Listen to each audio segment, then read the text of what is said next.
aqui para trazer uma palavra para os irmãos. Irmãos, eu quero trazer uma palavra dentro de 2 versículos. Um está em Gálatas capítulo 4, versículo 16. O outro está em Salmos 41, versículo 9. Em Gálatas capítulo 4, versículo 16, o apóstolo Paulo, o apóstolo Shaul, ele diz assim: tornei-me porventura vosso inimigo por vos dizer a verdade?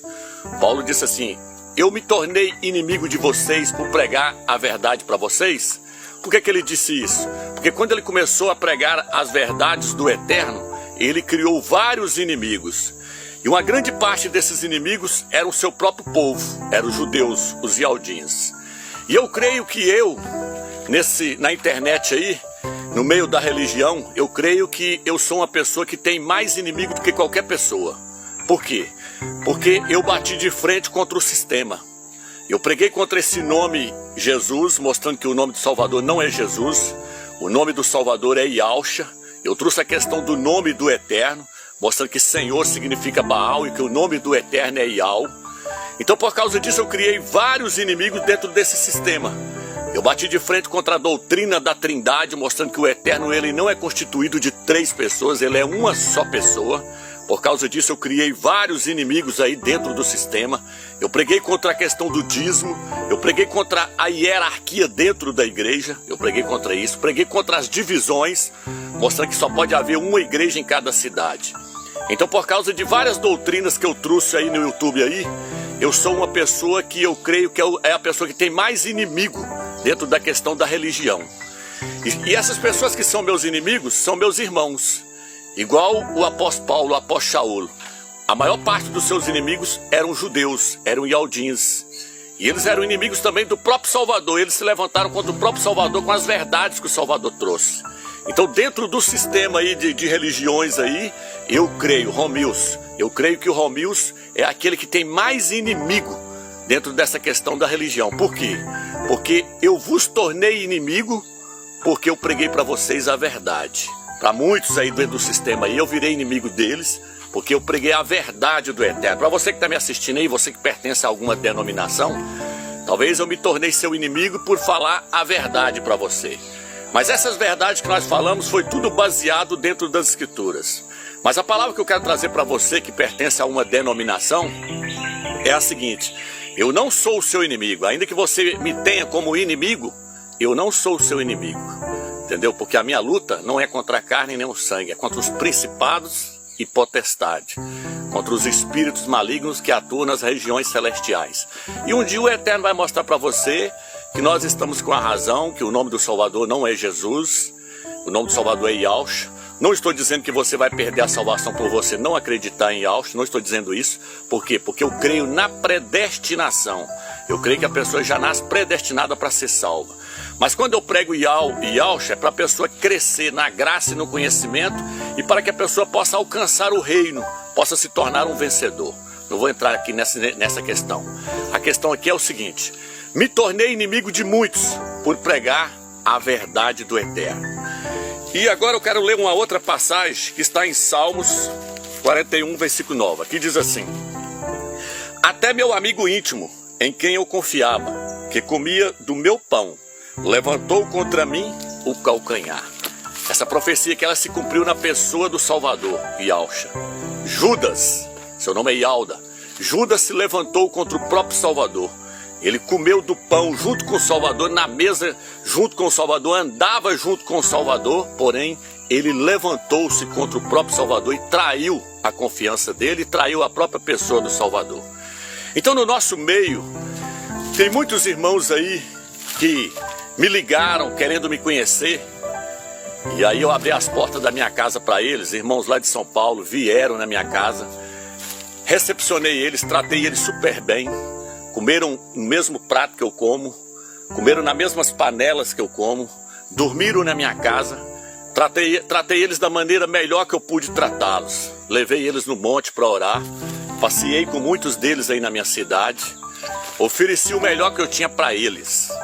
Mas eles não deram valor, levantaram contra a minha pessoa, se tornaram meus inimigos. Pessoas que fizeram de tudo para me conhecer, me ligaram várias vezes falando que queria me conhecer.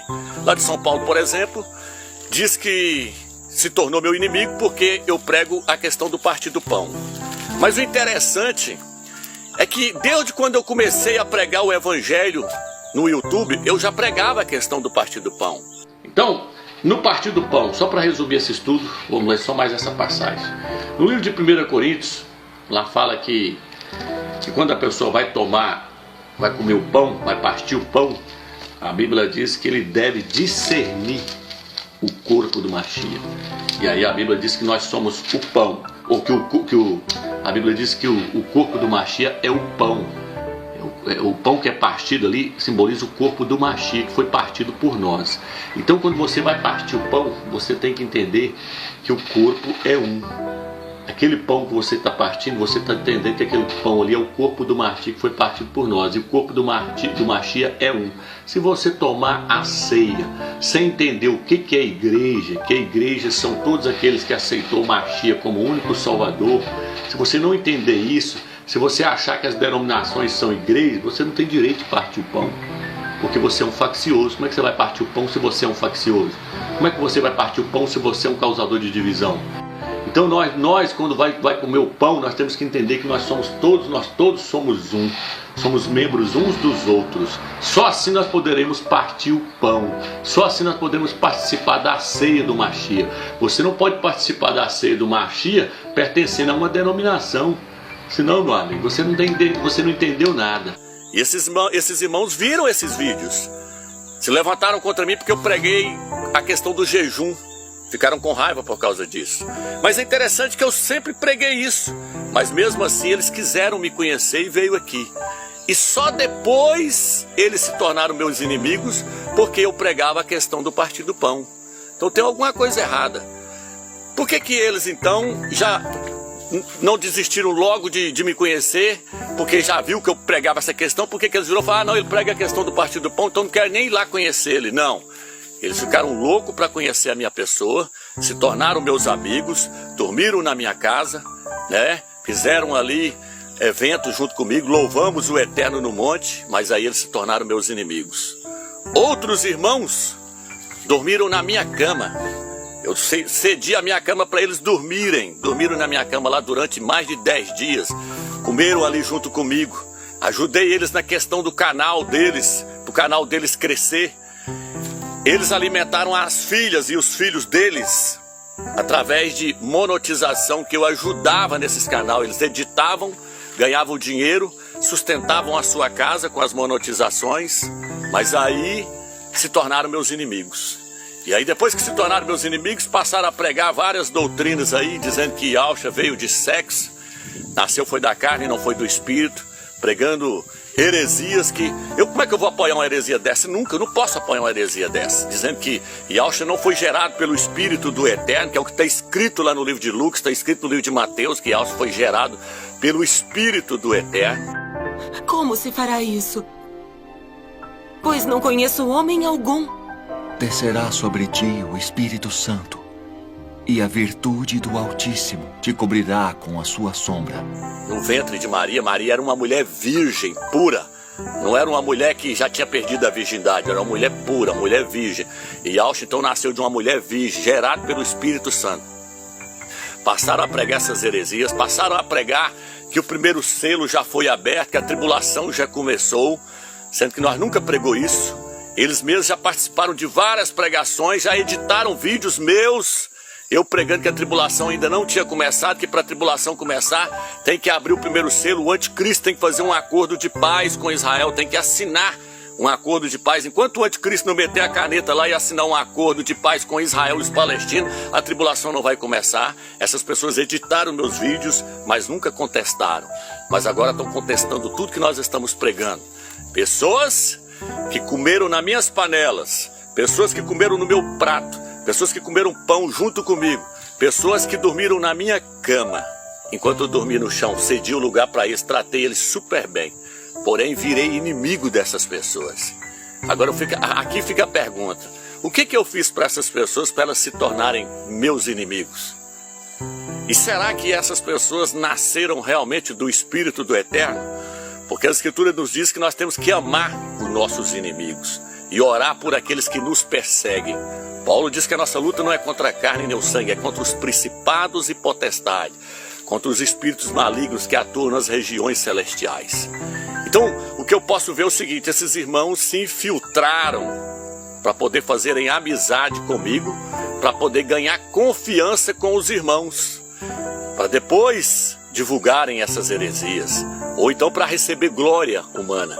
Mas eu nunca quis glória humana. Por quê? Porque eu entendo que quem buscar a glória terrena aqui não vai entrar no reino. Só aqueles que negarem a vida da alma, negarem o seu ego, não receber glória aqui agora, que vão entrar lá no reino. Tem que negar a glória aqui para receber a glória lá.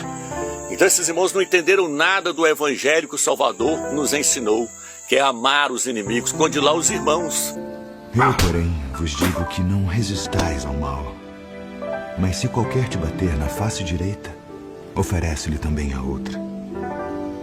Nós temos que amar os inimigos, os irmãos principalmente, mas eles não entenderam nada disso. Se levantaram contra a minha pessoa. Outros se revoltaram porque eu mostrei várias possibilidades aí do arrebatamento acontecer, o arrebatamento não aconteceu, as pessoas viram meus inimigos, porque o arrebatamento não aconteceu. Então essas pessoas estavam seguindo, era o homem, você estava seguindo, era Romilson, não era o eterno não. Porque nós temos que servir o eterno não pelas coisas que ele pode nos oferecer, mas pelas coisas que ele já fez por nós. Que foi enviar o seu filho para morrer lá no madeiro, para pagar o preço por nós, já fez o sacrifício, já morreu, já garantiu a nossa salvação. Nós temos que servir o eterno pelas coisas que ele já fez por nós. É igual está escrito lá no livro de Efésios, que ao chamou a igreja ao ponto de se entregar por ela. Então, não é pelo que o eterno vai fazer por nós, não, que nós temos que servir o eterno, é pelo que ele já fez por nós. Independente se o arrebatamento aconteceu, ou se vai acontecer daqui 1 mês, daqui 3 meses, daqui 1 ano, 2 anos, isso não importa. Um dia nós vamos morrer, mas um dia o eterno vai nos ressuscitar. Ele prometeu que vai nos dar a ressurreição. Então nós temos que morrer negando a vida da alma, negando a glória desse mundo, amando nossos inimigos e amando os próprios irmãos. Então, meus irmãos, essa palavra que eu trouxe aqui para os irmãos é o seguinte: aqueles que estão com raiva de mim porque o arrebatamento não aconteceu, eu peço perdão para os irmãos. Aqueles que discordam de mim em alguma doutrina aí que não é doutrina de heresia, de perdição, eu respeito a sua opinião e você respeita a minha. Como tem alguns irmãos aí pensando agora que o arrebatamento pode acontecer em junho agora, e alguns irmãos aí falando isso, eu respeito a opinião deles e tomara que aconteça mesmo. Outros creem que vai acontecer na festa das trombetas, eu respeito a opinião deles, que isso aí não é heresia. Isso aí são cálculos que as pessoas fazem que pode dar certo. Se der certo, glórias ao eterno por isso. Se não der certo, vamos continuar servindo o eterno. Eu pessoalmente creio que, principalmente se passar agora o mês de junho, eu creio que o arrebatamento só pode acontecer na primavera do ano que vem. Por quê? Porque no livro de Cantares, capítulo 2, fala: passou o inverno, passou a chuva, chegou a primavera. Levanta-te, querida minha, formosa minha, e vem a mim. E eu creio que tem que acontecer antes de Israel completar 74 anos. Israel tem que estar com 73 anos. Eu creio dessa forma. Posso estar errado. Respeito a opinião de cada um que pensa diferente. Porém, essa mensagem que eu estou trazendo para os irmãos é o seguinte, meus irmãos: jamais eu quis ofender alguém. Se eu ofendi, eu peço perdão para os irmãos, se eu errei em algum ponto. Fica na graça e na paz do eterno.